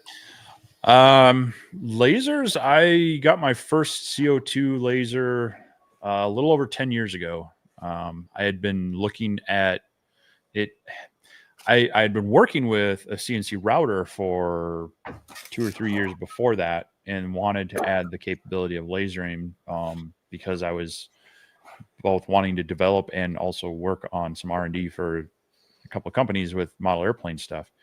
And so I was looking at what was out there and started on that path of like, oh, look, here's this cheap K40 for, I think at the time they were $250. But then I was reading all the things you need to do to them to make them really functional.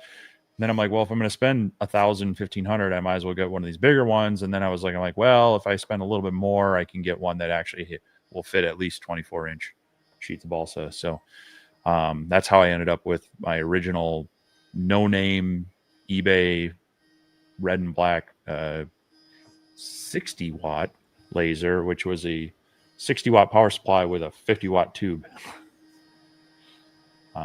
But yeah, that got me started in that. And then my first diode would have been about 3.5 years ago, somewhere around there.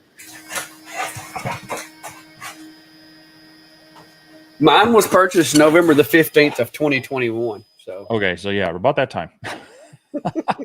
4 years. Wow, it's been 4 years. Yeah. My first one was November the 15th of 2021. That is the date on my Amazon order where I ordered my X-Tool D1 10-watt, the OG X-Tool. So, but yeah, the first like CNC type machine I had looked at was called the flat printer, and it was oddly enough, it was a roller fed machine. So you took a Dremel and it went back and forth kind of like a printer, and then it had a Z axis for up and down, and then it had rollers that would feed foam material through it. And so I was actually looking at that as a machine to be able to cut out foam airplane parts on. But then like my friend Mike was like, I got something better for you. Why don't you come check this out? So, and the flat printer basically turned into Open Builds and their whole thing. Unfortunately, they shut down this year, but. Huh. Chris says you lasered the nameplates for the stalls on Noah's Ark. Not quite. No, I didn't get into it. Like I said, 2021 is when I got into it, but it was it was not with the intentions of being where I am today. That that was like getting swept away by the flood currents or something. I mean, it just happened by accident. But yeah, this is what I've been using to get this thing moving, and hopefully it's gonna like not accumulate as much dust. I'm hoping, maybe we'll see. Silicone's supposed to be good for that. I don't know. I figured I'd try it. They didn't send us anything with the machine.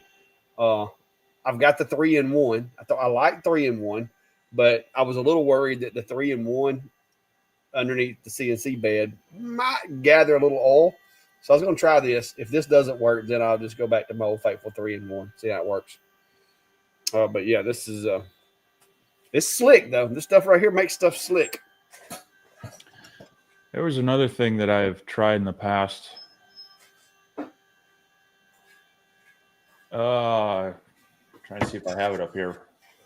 But I think it was meant, it's more of like a dry lubricant, but it was meant for like garage door wheels and such. Yeah. And so, yeah, having a bit of a dry lubricant that's not going to attract the dirt and the dust is always nice if it works. So. Yeah. I know I've used that stuff there on power windows in cars and stuff before, because you don't want something that's going to be dripping inside the door and everything, and it worked pretty well for that. So we'll see. Like I said, it's doing much better, so we'll go from there. Mark has you to blame for everything. Uh-oh. Mark says, I started March 2022 after coming across a YouTube channel of some guy in a funky little shop out in the boonies. Well, that probably would have been me in 2022, because I really didn't start doing laser content online until like December or so after I got my laser, and it was just very basic because I'd gotten a couple of Facebook groups and started posting some pictures, and people were asking questions, and so I take a picture or take a little video and use it to answer a question, and then it just kept growing and growing. So, yep. And now here we are. What? It's been 3.5 years. Because it was June of 2022 when my YouTube channel finally hit the monetization criteria. I started posting and like just having fun with it. I was posting like probably for like a year, just sawmill videos and stuff like that. But it was like in April or May, I think, when I actually thought it might actually go get monetized. And here we are now. Where am I at? 40, fixing to be 45, I think. Coming up on it. Well, you don't look a day over 50. 46,424. I mean, maybe I can hit 50 before the new year. Ow! Sounds a little dry over there. Yeah. Yeah. No, it's and we're coming up on 3 years doing this, because it was early December. Yeah, this is exit. This is episode 152, I think it is. Yep, or 151, I think. Yeah, 151. So yeah, it won't be long. We'll be doing our 3rd year anniversary, and Steve's going to be giving away lots of stuff because I'm about gave out right now. I have depleted My giveaway pile. Well, we do have our Christmas stream that's going to come up, and if you've been following us for the past couple of years, we've kind of had a fun little party giveaway stream right around usually the Sunday before Christmas. Yeah. And so we've been working with some of our sponsors and supporters and such to kick in some prizes to send to you all. So we'll be probably kicking off, really pushing that next week, we said the first one in November. So yeah. So we're looking forward to that. But yeah, as meetups can happen and as other things, we hit certain milestones and certain things that are shippable, we like to send them out when we can. Miss Sharon says, hi, all. Sorry I'm late. I was making a pin jig and lost track of time. Miss Sharon says she was looking for a video, trying to do some pins, and I just happened to drop the video. And she said she just wanted to let me know that she nailed it perfectly the first time. So good job. Yeah. Once you figure out and wrap your mind around exactly what you're trying to accomplish, jigs are not that complicated. You just basically, you just got to tie everything together. You got to have the physical, the work area, the file, everything needs to be like consistent and like indexed upon each other. And once you do that, it's really hard to go wrong with them, unless you do like I did and like slide your panel too far up and not paying attention. But that happens a lot. Believe it or not, I make a lot more mistakes when I'm videoing stuff than I do when I'm not videoing stuff. Because when you're not videoing, you're not thinking about where's the camera? Am I bumping up against the microphone? Am I, standing in the way of the camera? I mean, you've got so much going on when you're videoing stuff that a lot of times you just mess up more. So, but good deal, Miss Sharon. Glad you got it. Glad you got it working. I'm going to put some lubrication on that. Hang on. Well, speaking of that, Dave Groves recommending Super Lube multi-purpose synthetic grease grade 2 is used on the X1C, the We Create, and the P2S. So if it keeps doing that, maybe you got to pick up some of that. And I agree, that high frequency, hopefully not too many people are on headphones.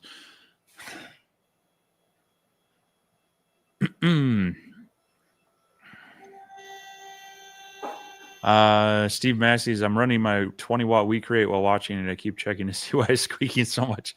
Yeah, those machines have had, they every so often they have that squeak, which sounds eerily like David's CNC machine right now. So I can see how that could be throwing you off. I've got some Xing Ping around here somewhere I can put on it. Chris says he's slowly upgrading jigs from ply to 3D printed, size permitting. Yeah, I mean, when you got the tools and might as well. Plywood can be prone to moisture and such. So, the 3D printed is probably a little more stable, although some of them can still absorb some moisture and have some slight characteristics, but not anywhere near as wood. So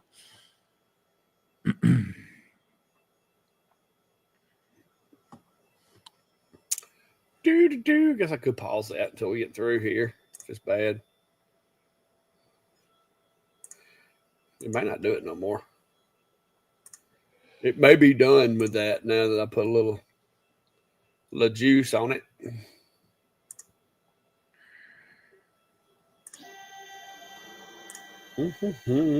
Brian says he watches the other clock channel to see what Brandy makes him do next.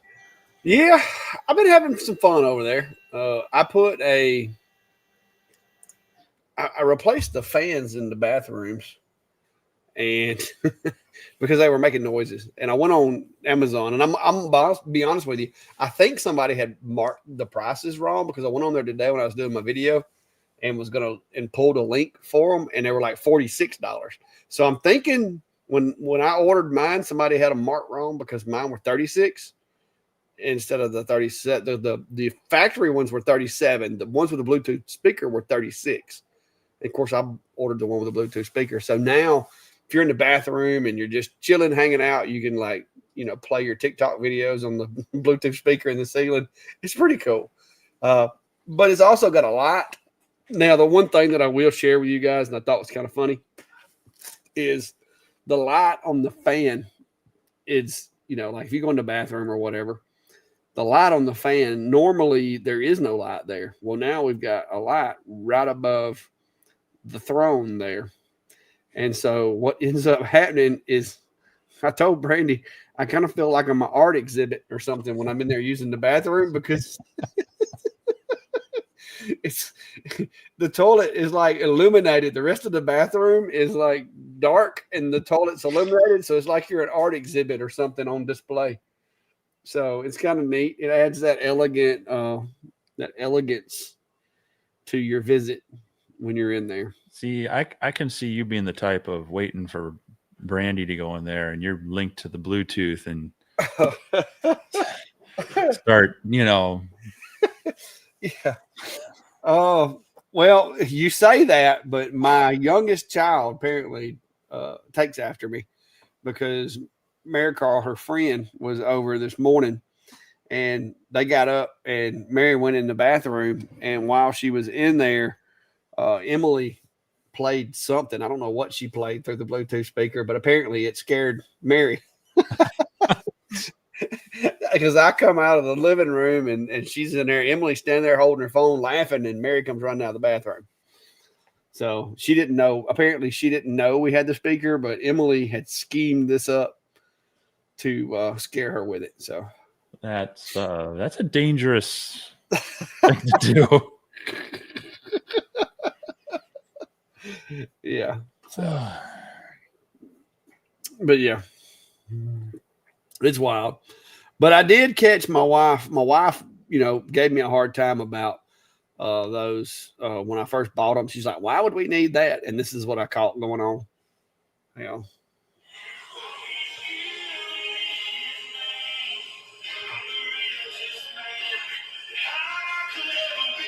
Yep, that's her in there jamming.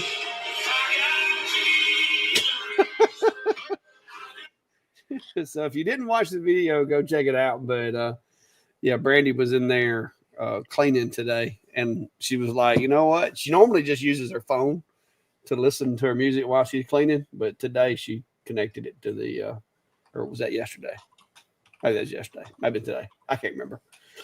But she connected it to the Bluetooth. So I mean, if it's there, you should use it. Burn Carpenter said he just sat on the throne, put your elbow on your knee, take a picture. Hey, I started to do it. I did sit on it last night and took a picture of myself in the mirror because you can't see what's down below. And my kids were like, "Please tell me you're just sitting on it."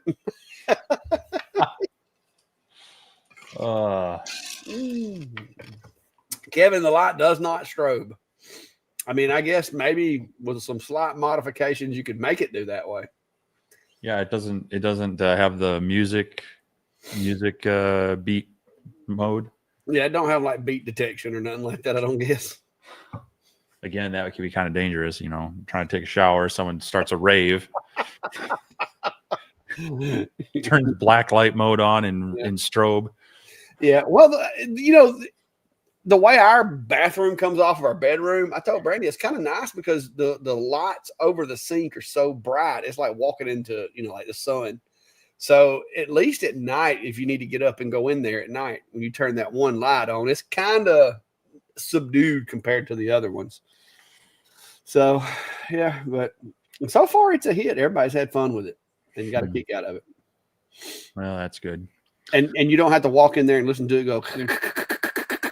Well, that's even better. Randall's asking, I'm wanting to run an inline fan for laser exhaust. Which speed fan do you recommend for 4-inch or 6-inch duct?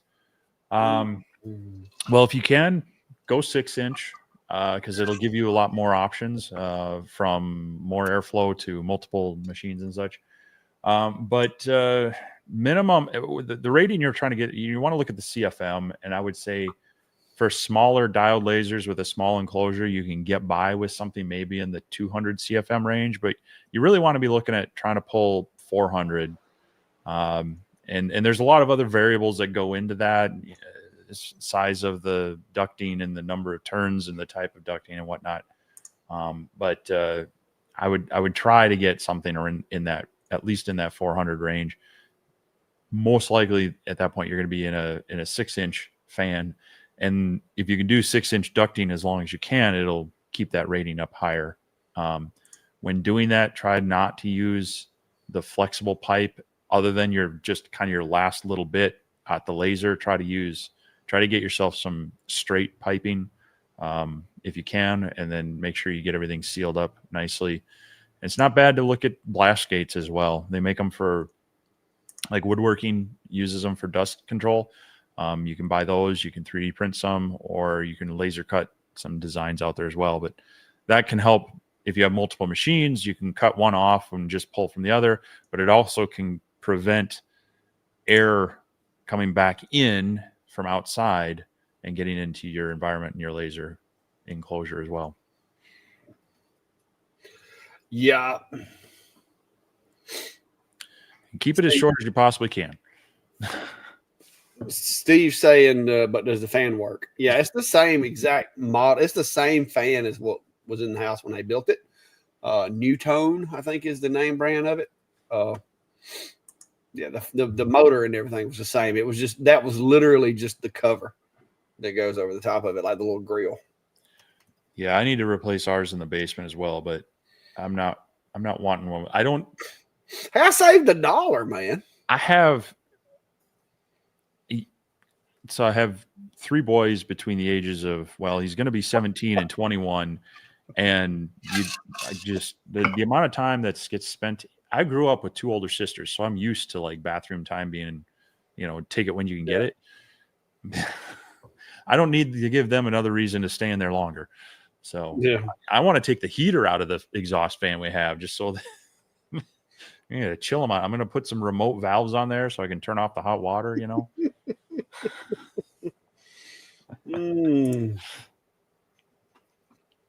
Rob Fights asking, to get a clean cut, is it best to do multiple passes at lower power and faster speed? It depends.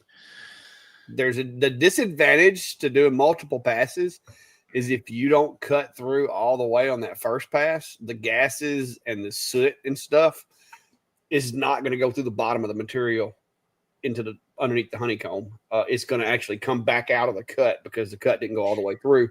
And so you can, depending on the machine, the amount of air pressure you're using, the material, you can actually get more scorching and discoloration that way than if you slow down enough to punch all the way through the material. Because if you punch all the way through the material and your air assist is properly tuned and doing what it's supposed to, it's going to force all those gases and stuff really fast out the back of the material. And when it does that, that's when you get that nice caramelized look instead of that dark black finish around the edges. Because what's happening is that air assist is strong enough to blow all those little particulates out the back instead of just setting them in there and letting them cook. So what say you there, Steve?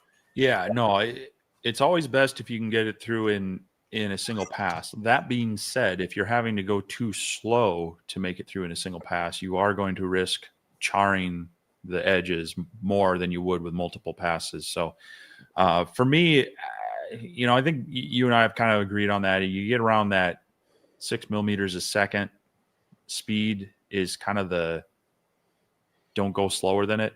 Yeah. And even then, you might be pushing it.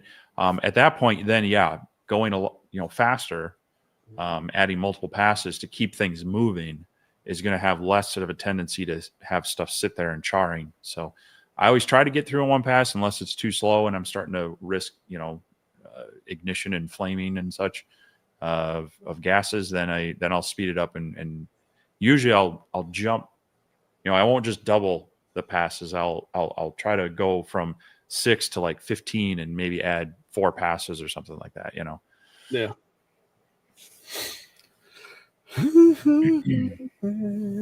Brian says a Bluetooth speaker means I can give him a countdown timer till the water shuts off. I suppose, but yeah. Somehow I'm not sure that would work in my favor. So, and Chris says I could instead of a mini split, just heater extraction from the bathroom. That'd be a bit of a pipe to run.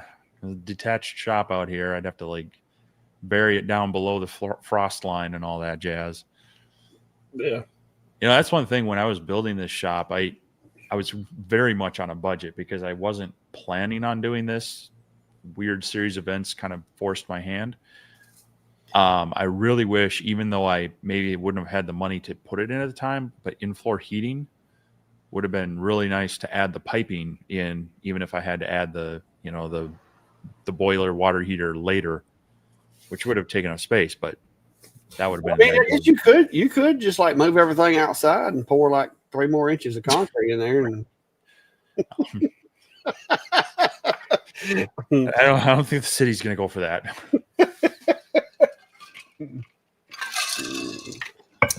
Get you a jackhammer and just. No, I'm good. Some things are just a little too expensive. Yeah, I'm just trying to save up my pennies to where I can get me another shop because mine is very cramped.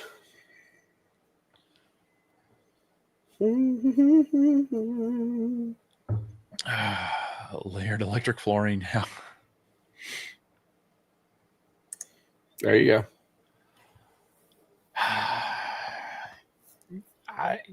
One step at a time. I'm hoping that eventually get them on their own. Enjoy at least a few years, empty nesters. But I say that, and then I'll miss some. I know, but it was funny. I came across a Facebook memory on my personal page that was something like, "The next person that tells me to cherish these moments, I'm sending my kids home with you." And this is back when they were like, toddlers. Yeah. So I was kind of chuckling at that one. Mercy. But we're coming up just almost up to 2 hours. So any final questions or? Hour and 57 minutes. Questions, comments, or concerns? So what you got planned this week, Steve? Gotta hide from people on Halloween this Friday. I'm kind of working through a few things. I got some CNC. I'm doing some projects on the Atom Stack CNC. So I hope I can get mine back going. I want to do one more on it. Yeah. So I've been running that. I've been, of course, trying to get my feet wet with this, as well as I've been running the Sculpt Fun 20-watt IR module on the A9 laser to kind of get a feel for that. So between those three, I'll have some fun stuff coming out. And I do have some other projects in mind to be playing around with. We'll see when they hit. Some of them may be big, but yeah, Philip, this was on there. It was the X-Tool P3, 80 watt CO2. But yeah, trying to get through all those before the bad weather hits. We'll see. I do have a tree company coming to trim some of my trees and take down my neighbor's tree, and they have to use my yard to get at it. So if that happens this week, that'll kind of interrupt me. I'll have to put a time lapse on that or something. But no, trying to get through some of these things, and yeah, it'll be Halloween, and then next time we see everyone, it'll be November. It's crazy. That didn't work. What are you doing? I'm trying to do something that didn't work. I see that. You're impersonating me. Among there other we go. ones. Maybe it'll work this time.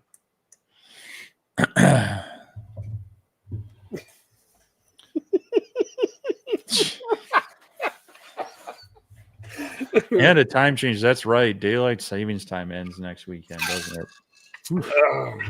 I'll be glad, because it's been getting dark here early. Well, it's going to get dark earlier when daylight savings ends. Oh, that's right. Yeah, it does. I was thinking it was the other way. No, it's falling back. I hate standard time. It's falling backwards because I'm going to be leaving work and it'll be dark. Yeah. But Ryan said you're going to dress up as you for Christmas or Halloween. I mean, why did I say Christmas?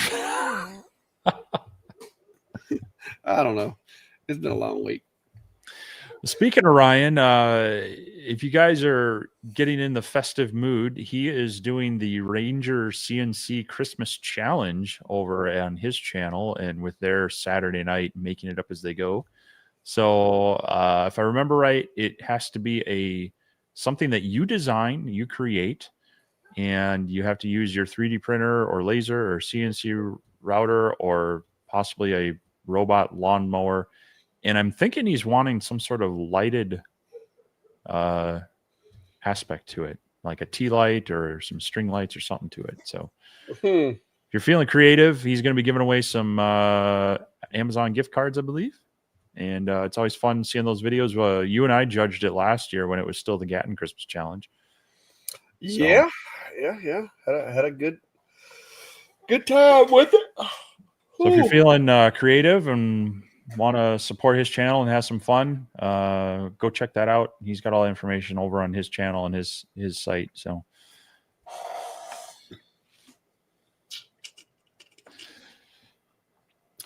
but yeah, it's gonna be a busy week of work and being in the office for me here at the shack this week. So I've got a couple of things I'm trying to work through. There will be some videos coming out. I got a little bit of a surprise for you guys this week that y'all probably didn't see coming, and some projects hopefully. So if you got anything that you need like help with that you think might make a good project, shoot me an email or drop a comment. Let me know.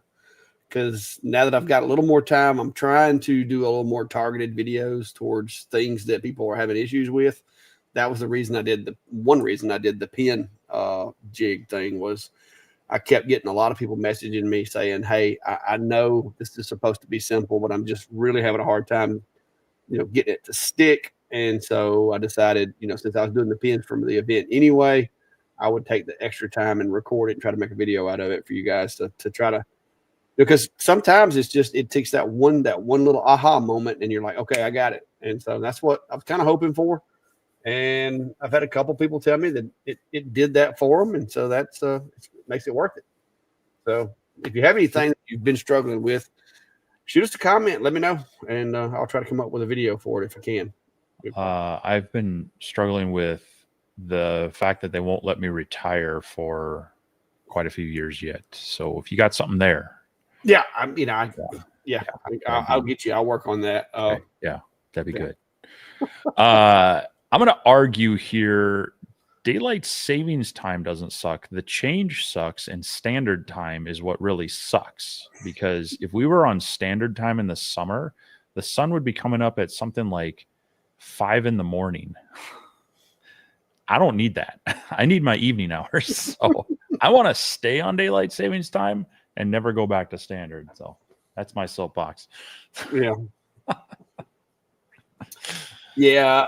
If you give me more time in the morning like that, I'm never gonna see it because I'm not getting up at 5 o'clock just because I got an extra hour. It's not happening. Yeah. No. Not happening.